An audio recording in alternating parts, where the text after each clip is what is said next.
بسم الله الرحمن الرحیم. زمونږ د نن ورځې درس هغه په انزرټ مینو کې په ټیبل کې ځینې خبرې دي چې په دې باندې باید موږ تاسو پوه شو. راځو یو ټیبل جوړو. مثال په ډول سره 4 کالمه شو او همدارنګه 5 روګانې. فار ایگزامپل نمبر، نیم، فادر نیم او جاب. موږ باید داسې یو ټیبل جوړو د ځان لپاره په دې شکل باندې. کله چې موږ دا ټیبل د ځان لپاره داسې جوړ کړو داسې په دې شکل باندې، نو موږ راځو د دې ټیبل مربوط چې څومره خبرې دي هغه به موږ کوو. هوم ته به راشو، په هوم کې به موږ دا سنټر ته کړو، اندازه به یې زیات کړو، همدارنګه دا به بولډ کړو، رنګ به ورته ورکړو داسې په دې شکل باندې 1 2 3 4. همدارنګه په دې کې موږ لیکل کوو خان، جان، کمال او همدارنګه مثال په ډول خان، همدارنګه نور، ګل، مثال په ډول ګلاب، همدارنګه فواد. په دې شکل باندې موږ په دې باندې موږ داسې یو ټیبل د ځان دپاره جوړ کړه. راځو موږ اوس لیاوټ ته او همدارنګه په ډیزاین کې موږ خبرې کوو. په لیاوټ کې موږ راځو لومړی اریسر. اریسر د دې نه مطلب دا دی موږ کولی شو چې د خپل ټیبل یوه برخه هم له منځه یوسو. مثال په ډول سره زه غواړم چې دا ساحه له منځه یوسم، او یا مثال په ډول سره دا ساحه له منځه یوسم. کنټرول زیډ ووهئ، بیرته به خپل حالت ته راشي. د ټیبل هره برخه چې تاسې غواړئ له منځه یې بوځئ نو په هغې کلیک وکړئ. اریسر په مرسته موږ کولی شو چې خپل ټیبل یو برخه له منځه یوسو. بل ډیلیټ، که مثال په ډول سره موږ غواړو راشو ډیلیټ ته، مثال ډیلیټ سیلز یا ډیلیټ کالم، ډیلیټ روز. که غواړو موږ یو کالم له منځه یوسو نو موږ به راشو ډیلیټ کالمز، په دې به کلیک ډیلیټ کالم، نو دا به موږ ته دا کالم له منځه یوسي. کنټرول زیډ به بیرته کلیک کړو.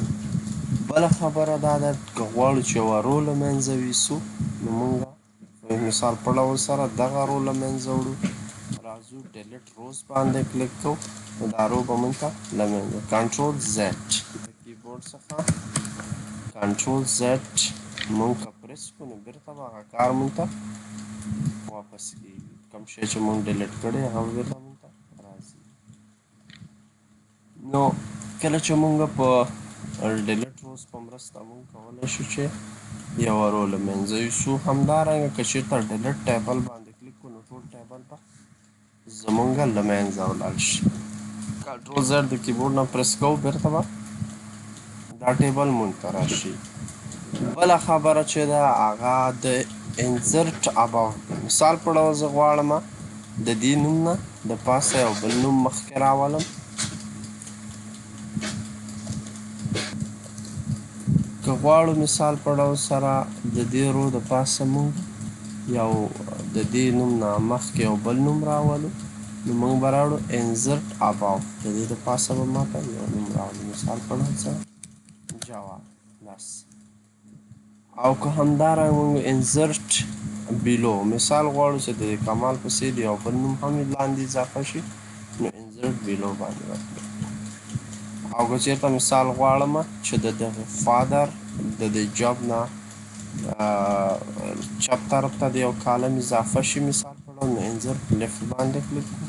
او که غواړم چې مثال په ډول سره د دې فادر نیم نه ښي طرف ته د یو کالم ځای شي نو انزرټ رایټ باندې کلیک کړو. کله چې په انزرټ رایټ باندې کلیک کړو ښي طرف ته به موږ ته یو کالم اضافه شي.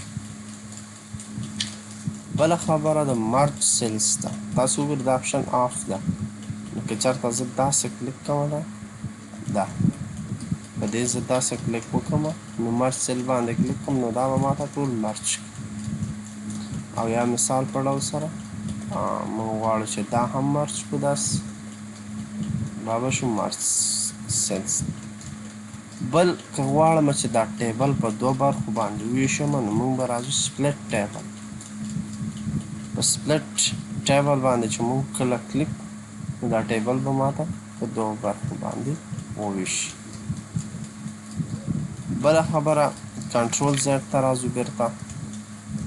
بله خبره چې ده په لیاوټ کې هغه د کالم او د روګانو اندازه ده. مثال په ډول زه غواړم د دې کالم اندازه زیات کړم نو زه به راشم داسې کولی شم په دې شکل سره د دې اندازه زیاته او کمه کړم داسې. او که غواړم چې د رو اندازه زیاته او کمه کړم په دې رو کې به ودرېږو موږ اندازه یې زیاتولی هم شو او همدارنګه کمولی هم شو.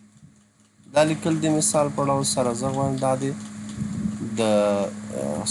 د خانې په منځ کې اوسي، که غواړو لاندې برخه کې اوسي، که غواړو چې ښي طرف ته دې اوسي لاندې دې اوسي، ښي طرف ته دې اوسي منځ حالت کې دې وي، ښي طرف ته دې پاس وي، همدارنګه چپ حالت کې چپ طرف ته دې وي، همدارنګه منځ ته دې وي، همدارنګه چپ طرف ته دې وي، لاندې دې وي. ټیکسټ ډایرکشن مثال په ډول سره زه غواړم چې د دې لیکنې ډایرکشن ته تغییر ورکړم. تاسې وګورئ کلک نو ګورئ دا مونږ کولی شو د دې ټیکسټ ډایرکشن مونږ څه رقم انتخاب کړو. په دې شکل باندې مونږ کولی شو ټیکسټ ډایرکشن ته. بله خبره چې ده مثال په ډول سره زه غواړم دا ټیبل له منځه یوسم نو راځم ډیلیټ ټیبل باندې به کلیک زه راځم دلته یو ټیبل ما واخیسته فار ایگزامپل لیکم چې نیم فادر نیم فون جاب او ټیب وخو مثال په ډول سره سیلر او زه دلته مثال په ډول لیکم چې خان جان کمال فار ایگزامپل نور ګل تواب همدارنګه داسې یو نمبر مونږ ورکړو job for example clerk doctor engineer salary for example 9000 8000 او همدارنګه 8000. یو کس ماته وایي چې زه غواړم دغه لیکنه دې د دې راځو دغه کالم له منځه وړو ډیلیټ ته به راشو ډیلیټ کالم. یو کس ماته وایي چې دا لیکنه په دې ټیبل کې ده دا ماته د دې ټیبل نه وباس نو موږ به دلته راشو په لیاوټ کې کنورټ ټو ټیکسټ یعنې دغه ټیبل ماته ټیکسټ ته تبدیل نو تاسې وګورئ ډېر په اسانۍ سره یو موږ کنورټ ټیکسټ ټو ټیبل چې لیکنه به موږ ټیبل ته بدلوله یو چې کنورټ ټیکسټ فرام ټیبل ده یعنې د ټیبل نه موږ ټیکسټ اخلو. نو راځو په دې به کلیک کړو چې چون موږ ټیب استعمال کړه هره بټن ستاسو ته استفاده کړي که کامینم استفاده کړي همدارنګه نورې بټنې نو موږ چون ټیب باندې کلیک کړه نو به کلیک کوو موږ ته به د لیکنه د ټیبل څخه وباسي. نو څونه په اسانۍ سره موږ وکولی شو چې دا موږ د ټیبل نو کنټرول زیډ به بیرته به راشو بیا به راشو ډیزاین ته. دلته د ټیبل مربوط چې دي مختلف ډوله ډیزاینونه دي. که مثال په ډول سره موږ دا ډیزاین اخلو تاسې وګورئ ډېر ښایسته ډیزاین کولی شئ چې تاسو ځان دپاره انتخاب کړئ. دا څومره ښایسته ډیزاین همدارنګه دا مختلف ډوله ډیزاینونه دي د موږ سره په دې کې مختلف ډوله ډیزاینونه دي. هر یو ډیزاین چې ستاسې خوښې کولی شئ چې د دې نه داسې استفاده وکړئ. دا وګورئ تاسو کولی شئ چې مختلف ډوله ډیزاینونه د ځان لپاره انتخاب کړئ.